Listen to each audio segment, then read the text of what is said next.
Can gemstones be formed deep within the earth and be brought up to the surface by fiery lava and the magma coming from deep inside the earth? Well, the truth is, it can, and there's a lot of gemstones where lava and magma coming up from deep in the earth are what form the gem and what brings the gemstones up to the earth so that we can mine them and get them and use them. Today we're going to talk about gemstones formed in lava. It's a really cool thing, and you'll want to watch to learn all about it. Now, volcanoes have been in the news, and in Hawaii they have these spectacular fountains. Let me show you. The power of magma and lava coming up from deep in the earth is incredible. And when you see fountains like this coming up in Hawaii from recent weeks, it's just amazing. You wonder what's down there that's causing this. And sometimes in the hot liquid rock that's down there, there are gemstones forming. And that's what we're going to look at today. Let's take a quick look at some of the gems that we're going to be talking about. Certainly diamond is among the first of them, and the rock that diamond forms in, kimberlite, is a volcanic rock that comes up from deep within the earth. Another gem is sapphires and rubies. Corundum is the name of the mineral, and not all sapphire and ruby occurs through volcanic and lava crystallization, but a good part of it does. Another gem is zircon, which occurs in a lot more colors than is pictured here, but it also forms in magma. The gem Peridot is another one, and in fact, it actually is found in some of the basalts on Hawaii. Another is the beautiful gem sunstone, which is very much underappreciated, but there's more than this, and we'll be covering them all. Let's get back to the geology of these beautiful gems. But what is lava? What are we talking about? Lava and magma, what's the difference? Well, let's take a look at a video and talk about that. Now, if we're going to talk about gems formed in lava, we need to start with talking about what lava and volcanic rocks are. We can start by discussing the definition of what these rocks are and compare them. Let's look at what geologists call magma versus lava versus volcanic rock. Geologists consider volcanic rock to be the solid material. The lava is stuff that comes up onto the surface. But while it's still deep within the earth, the molten rock is called magma. And that's what it is before it comes up onto the surface and becomes lava. Geologists consider volcanic rock to be igneous extrusive because it is extruded onto the surface. And once on the surface, it cools really fast. Now, if magma, the molten rock, cools very slowly inside the earth, it'll grow crystals of different sizes, and larger sizes large enough that you can see. So this illustrates some of the features of a volcanic system. You'll notice that you have a couple of different volcanoes on the surface, and it's very normal that there'll be one primary magma chamber down deep that ties in multiple volcanoes and other eruption sources. Now, in this drawing, you see various things. You have items labeled C and D, and item labeled C up near the surface is a body of magma that's made its way up to the surface to where it can cool, but it's not actually erupted onto the surface. And in places like this, you can get formation of things like sunstone, feldspar crystals, and stuff like that, because it has a chance to cool, but cool slowly so it can grow crystals. Now, in the primary magma chamber, off to the left-hand side, you'll see what's labeled as a xenolith, and that's your deeper rock that's been torn loose from the main body of the crust, and because it's deep, it's had a chance to grow crystals that require a lot of heat and a lot of time to grow. Now, a xenolith like this, in this scale, would be very large rock. But as it gets erupted onto the surface by the flow of the magma, it can get broken up into many little pieces, which will make their way out onto the surface through volcanoes or through dikes. Now, you see labeled E. The one in the center is a dike that makes it to the surface. And actually, dikes like this that don't have a conical volcano associated with them are actually very common eruption sources. And even if there is a volcano on the surface, a lot of times eventually the volcano will be eroded away and you'll be left in the rock with this dike or other system that allowed, maybe basically through a fault or some other line of weakness in the rock, allowed the magma to make its way onto the surface. And these types of things can bring up the deep xenoliths and then pour out magma or pour out lava onto the surface where it cools and then it can be worked. This is very common for most of the gemstones that are xenolith related, and we'll be talking about that more in just a few minutes. Now, the truth is that very, very little lava and volcanic rock have gemstones in them. Honestly, probably 98 or 99% of all volcanic rock doesn't have any gemstones in it. And maybe more than 99%. It's virtually only a very small percentage. And the reason that there's such a small percentage is that it takes just the right conditions to grow gem crystals. You have to have the magma be of just the right chemistry, and then you have to have the cooling conditions be just right in order for it to grow. I have two pieces of basalt here. This is common volcanic rock, dark volcanic rock, basalt. This one is a little fresher, and so it looks a little more black than this one, but they're essentially the same volcanic rock. This one, no gemstones, okay? None at all. This one has a lovely crystal of sunstone in it that grew in the molten rock because the conditions for this one were just right. And that's why the vast majority of all volcanic rocks don't have any kind of gems in them. Now, we're talking about gems that actually form in the lava, not about stuff that forms in volcanic rock later. There's a number of really cool gemstones that form in volcanic rocks, especially rhyolite, which is a volcanic rock, form in rhyolite after the rhyolite's solidified. That processes that take place afterwards lead to formation of gemstones. And these include some types of topaz. A red beryl comes from this type of environment. Some types of garnet. One of my real favorites, fire agate, comes from this type of process. But we're not going to really talk about those because, like I say, they're not born in the lava. This is for gemstones formed in the lava, not formed after the lava is cooled and become just volcanic rock. So we're talking about these ones that form in the lava. Now, there's two kinds that it's important to note the difference for, and we have phenocrysts and xenocrysts. Now, phenocrysts are things that form fairly near the surface, and this sunstone crystal, it's a feldspar. Sunstone is a feldspar, and actually this one has a little bit of red in it.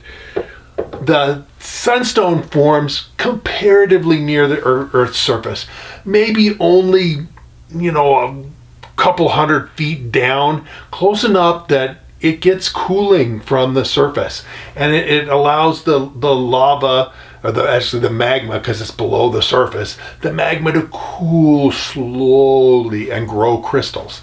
If it cools generally pretty slowly, you can get things like granite or diorite, or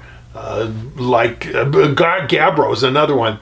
These are basically bodies of magma that get to cool slowly, but they just form a whole bunch of different little crystals, and none of them are gems.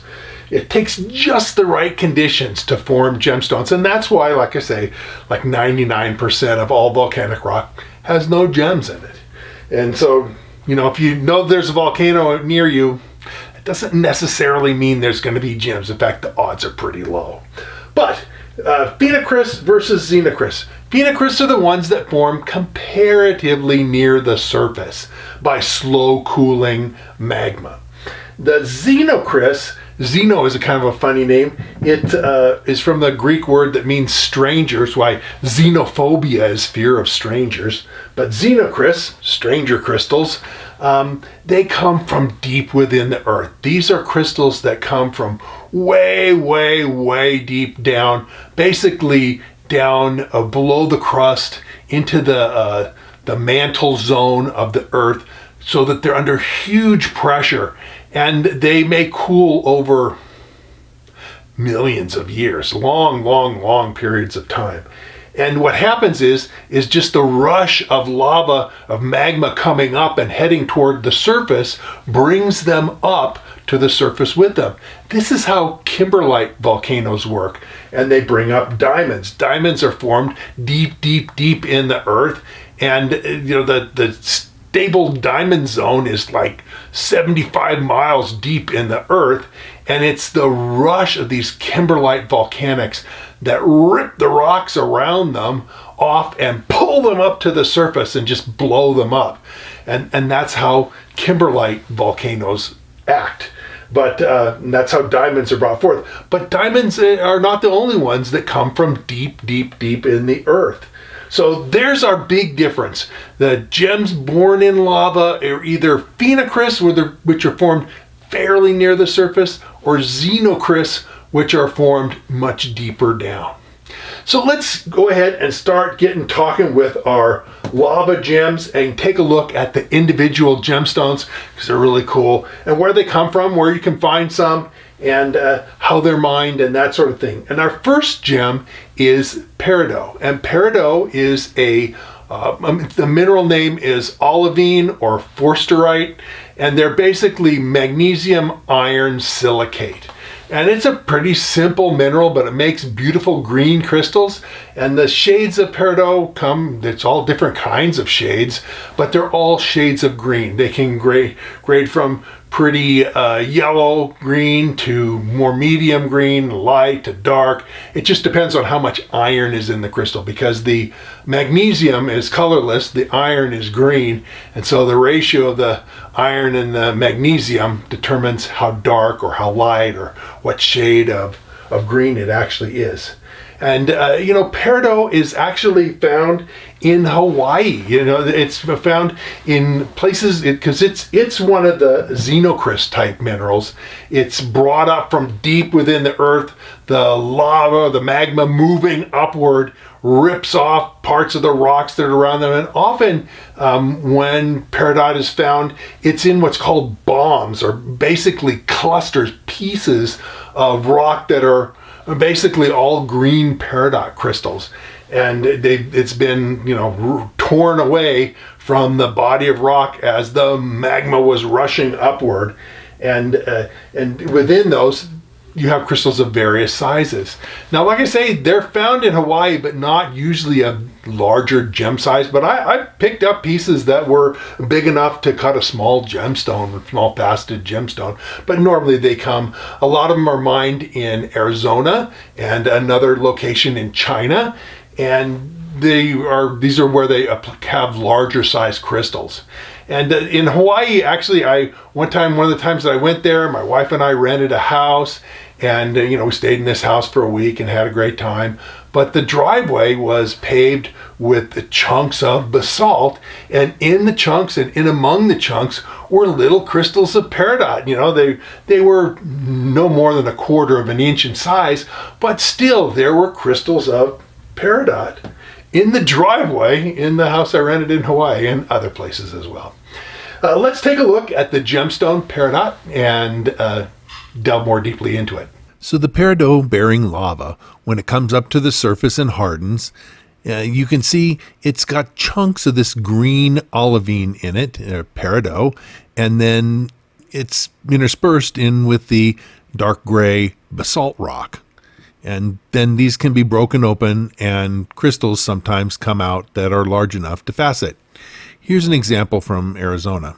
You can see in this example that the crystals in the xenolith are much larger, and basically the crystals are broken out, and the ones that are clean enough and whole enough and unfractured enough can be cut into gemstones. The rough ends up looking something like this.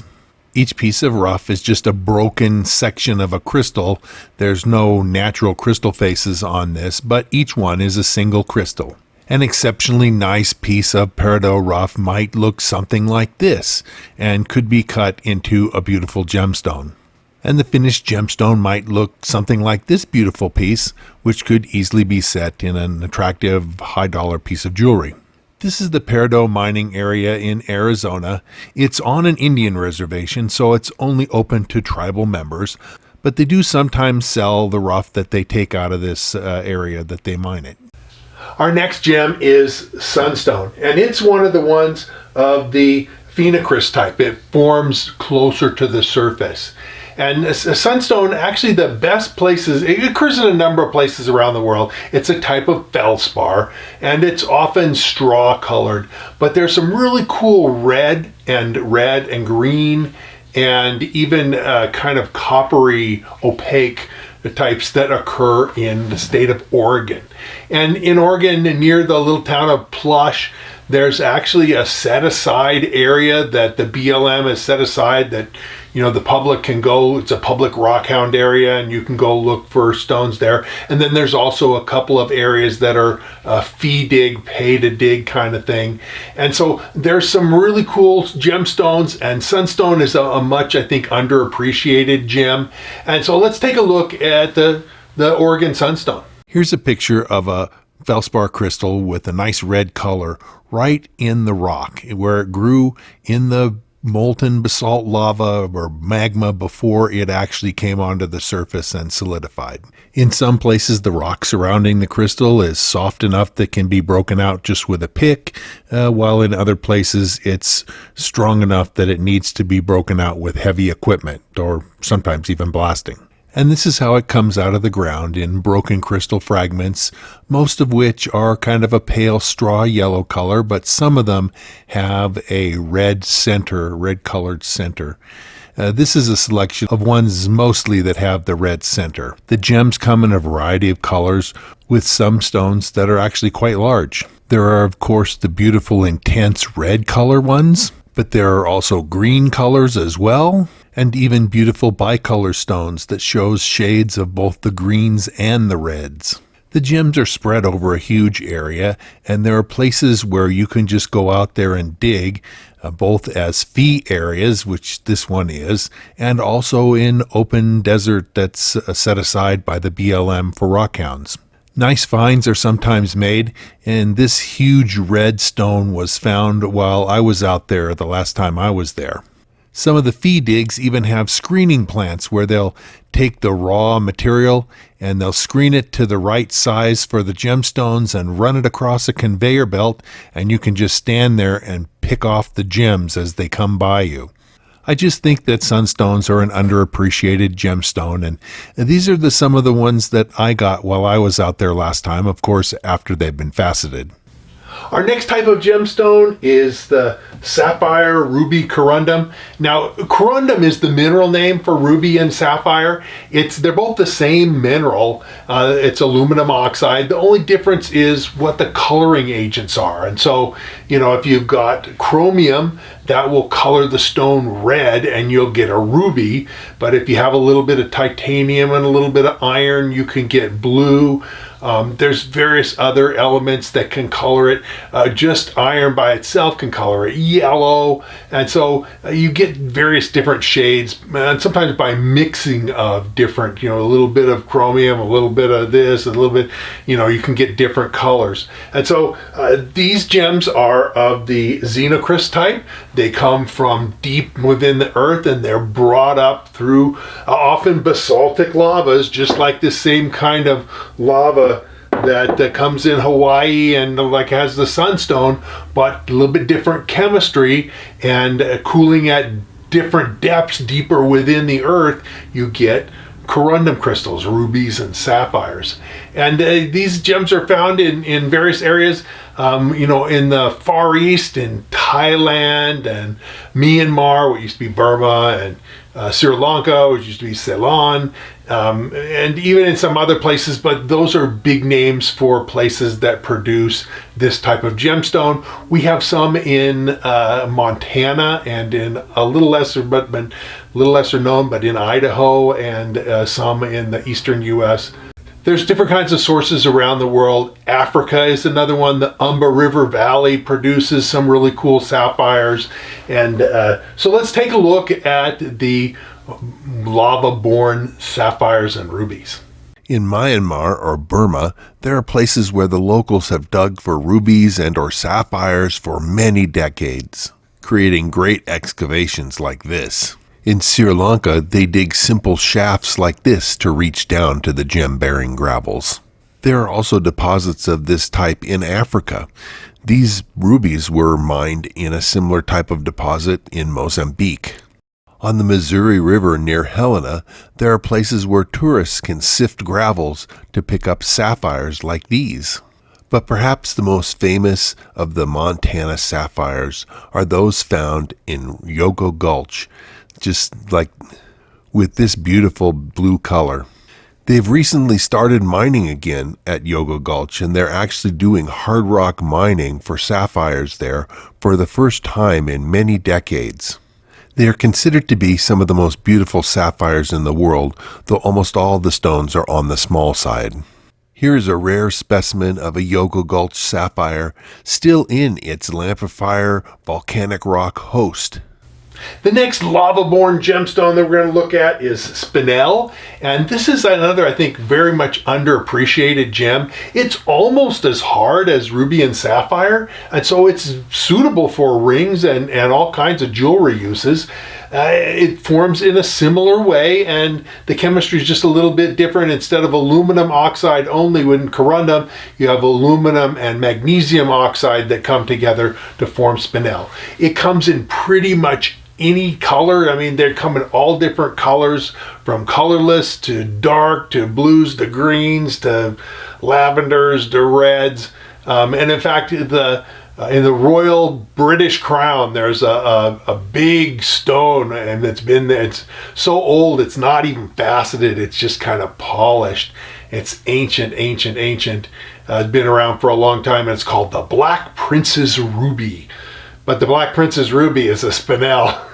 But it looks like, color-wise, it looks like a ruby, and that's why ancient peoples thought, Spinel, because it's so hard and its color similar to ruby and sapphire, they thought that it was the same stone. It wasn't until later that people figured out the difference. But anyway, let's take a look at another lava-born gemstone. This is another one of the xenocrys type that comes from deep within the earth. Let's take a look at Spinel. Spinel is a gemstone that comes in just a wide range of color, very similar to sapphire. The multicolored Spinel just seems to come in every color of the rainbow. There are other districts where, because of the chemistry of the lava host rock, just seems to produce Spinel only in shades of pink to red. Yet in other districts, because of the chemical nature of the basalt host, there produces Spinel in ranges of blue to violet types of shades. And I do think that Spinel is really an underappreciated gemstone because of its hardness and its color beauty. The next on our survey of lava-born gems is the zircon, a gem that kind of has, this is different from cubic zirconia. It's not the same.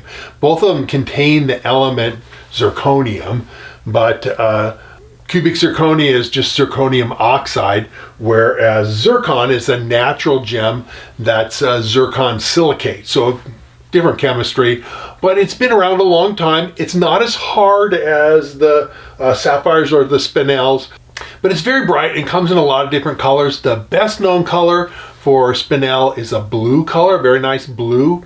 So let's take a look. It's also one of the xenocrys that comes from deep within the earth, and it's found in Africa in the Umba River Valley that I mentioned, but in other places, including in Australia, and of course the Far East, the countries that I already mentioned, like Burma and Thailand and stuff.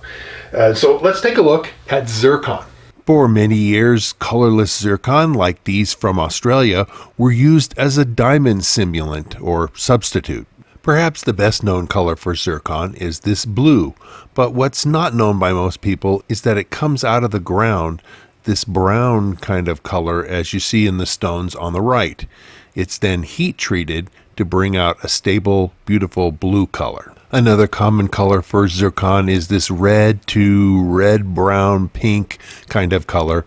These stones are from China, but there's another similar deposit in Tanzania that produces zircons of virtually the same color. The last color we'll look at for zircon is this beautiful green color. Now we get to one that a lot of people will be interested in, the diamond. And the diamond is, of course, a xenocrystal, a xenolith type stone. It comes from deep. In fact, it's deeper than all the other xenoliths that we've talked about. It comes from way deep in basically in what they call mantle keels, where the lowest part, where the mantle, which is the solid rock above the molten material below, where it extends down deeper, and so because it's deeper, it gets deeper pressures. Diamonds, like I say, form at depths of 75 miles and more, and it's only the rush of the kimberlitic volcanic explosion that brings them up to the surface. Now, I get people regularly saying, "Hey, there's a volcano near me," and it's like, okay, that's great. But remember that I said 99% of all volcanoes don't produce any gems. And diamonds are much rarer. Diamonds are 1 in a million or even less. And so a tiny thing. Basically, they estimate that there hasn't been a kimberlite volcanic eruption in 20 million years. And so all of them are at least that old, if not older. So diamonds coming to the surface is an unusual thing. And again, it's material that's, as the magma explodes upward, rips off some of the rocks on the long side of it as it rushes upward. And like I say, the kimberlites are very violent, explosive types of eruptions. Let's take a look at the geology and formation of diamonds in kimberlite. So here is some kimberlite and diamonds. And you can see the 3 darker pieces of kimberlite toward the front all have a diamond still embedded with them. And then you can see some diamond crystals in the front. But notice, looking at the kimberlite, first of all, it's not blue. Sometimes it's called blue ground. But you'll notice in looking at them that if you look closely, you can see that it's made of chunks of different material.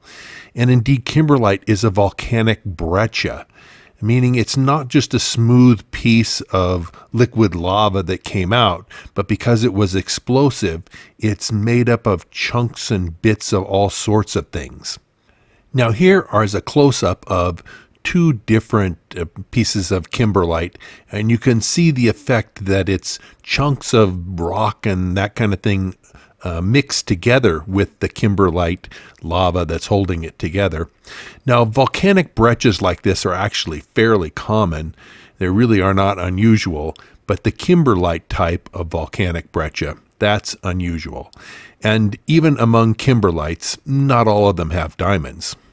Here's a map showing the known kimberlite deposits in the world, and you can see that there's quite a few of them.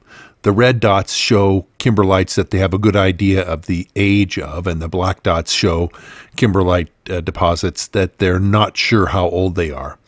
But even so, there's quite a few, and like I say, not all of them have diamonds, and even of the ones that do, quite a number have some diamonds, but not nearly enough to be economically mined as a diamond deposit. But for those kimberlite or lamprifier type deposits that have some diamonds and are not economic, the diamonds survive the weathering and erosion process and get deposited in streams and become deposits of alluvial diamonds. And a significant amount of all diamonds that are mined every year come from alluvial gravel sources. I recently did an entire video on mining alluvial diamonds. And I'm going to put a link to it above right here. And so you can check on that and click on it and check out if you want to find more information about alluvial diamonds and the techniques of recovering them. Our next gemstone is some types of pyrope garnet. Now, most garnets are not formed in lava. The vast majority are formed by metamorphic forces, just by heat and pressure. It basically makes the elements in the rock rearrange themselves to things that are more stable in that heat and pressure type of environment. And then, so most garnets form that way, but some do form deep within the earth from magma, and it's basically some of the pyrope garnets that form really deep down. So let's take a look at pyrope and talk a little bit about that. Here's some pyrope garnets. They're usually small, and they're often dark red. They're colored by chromium, a lot of them, and so you have a beautiful red color. And while they can occur in other kinds of modes, some of them do come from a volcanic rock in form deep in the magma, deep inside the earth. Next, let's look at Sheen obsidian. Now, this is a kind of obsidian, but it's obsidian that has cooled a little bit more slowly and has the right chemistry. And so in all these other things we talked about are crystals that grow in the volcanic rock, in the magma. Well, this is actually the magma itself that's cooled and solidified into a glass, which is what obsidian is. It's a volcanic glass, but it's had a chance to cool a little bit differently, and so it produces beautiful sheens and rainbow colors and that kind of stuff. Let's take a closer look at Sheen obsidian. This is a piece of rainbow obsidian actually from the Davis Creek collecting area up in northeastern California, almost to the Oregon border. It's an open, free collecting area. You just need to get a permit at the Modoc National Forest office in Alturas before you go out there. Rainbow obsidian is found in a number of places across the globe, Mexico and some others. It's really beautiful stuff. It doesn't get as much attention as it could. You can do objects of art, carvings, and other things out of it that are really very attractive. I've even seen cabochons as well. No two pieces are exactly alike, and some is a lot more intensely rainbowed than others. But when you find some, you'll know that it's really beautiful. Now, the growth of crystals, these gemstones, is a fascinating topic. And the growth of crystals, how the atoms come together and how they arrange themselves and, how they grow and the different shapes and orientations. It's really cool. And what we've been talking about today is growth of these gemstone crystals out of molten rock. And crystals grow out of basically molten environments, whether it's a water environment or some sort of, which is not what we're talking about today, but a lot of other crystals do grow out of water environments. We're talking today about the growth of crystals in a liquid rock. And the growth of crystals is a really fascinating topic, and you may want to study that more or learn more about it. I did an entire video about how crystals grow and the formation of them, and like I say, how the atoms come together and the shapes that they do and how it forms the crystal shape on the outside of the crystal. And I'm going to put a link to it above here that you can click on if you want to, and you want to talk about that more a little bit. I think you find it very fascinating. Now, as far as most of my channel stuff is about prospecting for gold, although I talk about gemstones and other things all the time, platinum, diamonds. I have quite a few videos on other topics other than just gold, but the main focus is gold. And the price of gold has just been crazy lately. It's up so high, you don't need to find a whole lot of it for it to be worthwhile. But finding gold is a skill, and in order to impart to you that skill, if you're interested in gaining it and interested in finding your own gold, because gold is spread here and there all across the United States and a lot of countries too. If you want to find your own gold, I wrote a book. It's called Fistful of Gold, and it's really an encyclopedia about prospecting. And I've also partnered with an outfit called High Plains Prospectors, and they have basically a full line of prospecting equipment, and of course my book.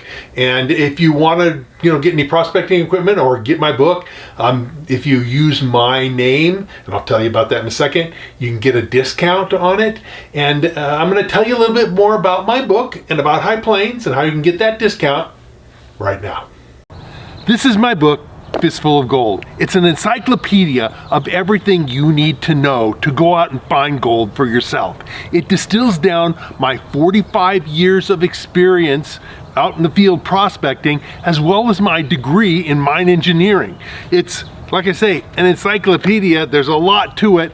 It's over 250,000 words long, hundreds of pages with hundreds of illustrations, teaching you what you need to know about geology, about mining districts, about techniques of finding gold. It covers metal detectors, sluicing, panning, dry washing, high bankers, you name it, it's covered in there. It talks some about platinum and diamonds, but it's mostly about gold because gold is more widespread.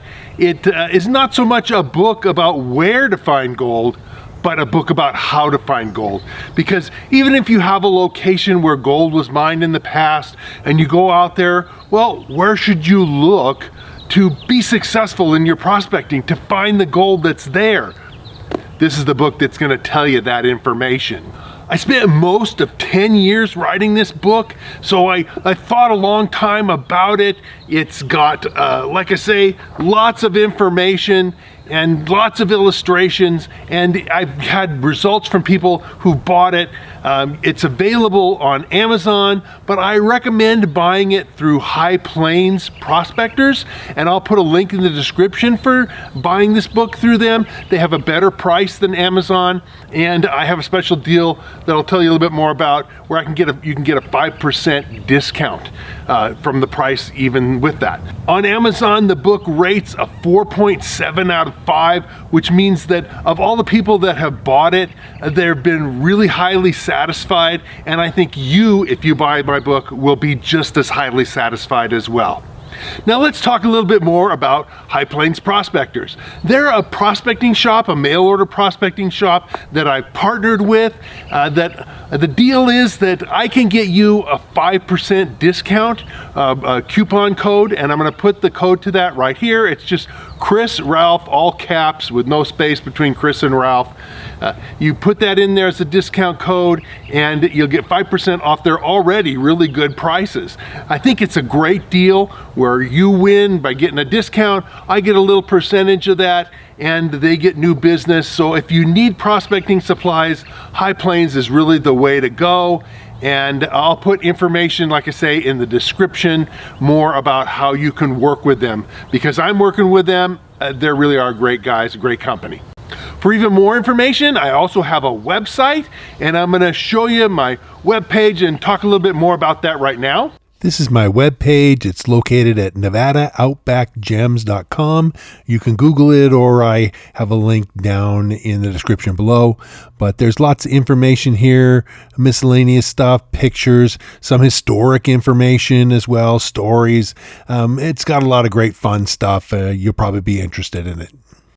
Now, on all of my YouTube videos, I encourage you guys to ask questions. If you have thoughts, comments, suggestions for things that I ought to look at in my videos, things that you want to find out more about, and I answer 100% of my questions. There's not very many YouTubers out there that answer 100% of their questions. I'm one of the few. And so I will do my best to answer what you have. I mean, I only can write so much. Sometimes the answer is something where I'm going to recommend that you buy the book and read about it. I also ask that you subscribe to my channel, click the bell notification so that every time I come out with a new video, you'll be able to watch it. And like I say, I cover a huge amount of topics. I also have 250 videos that I've already done. And so you can go back through my catalog of videos on YouTube. I'm sure there'll be many videos there that you'll want to take a look at, especially if you have any interest in gold or platinum, diamonds, gemstones, geology, and that sort of stuff. My YouTube site is going to be right up your alley. So I'll see you again real soon. We'll be out in the field and back in the office at the whiteboard, and whether we're looking at gold or platinum, diamonds, gemstones, or other interesting geology, it's going to be fun. You're going to enjoy it, and we'll see you again real soon.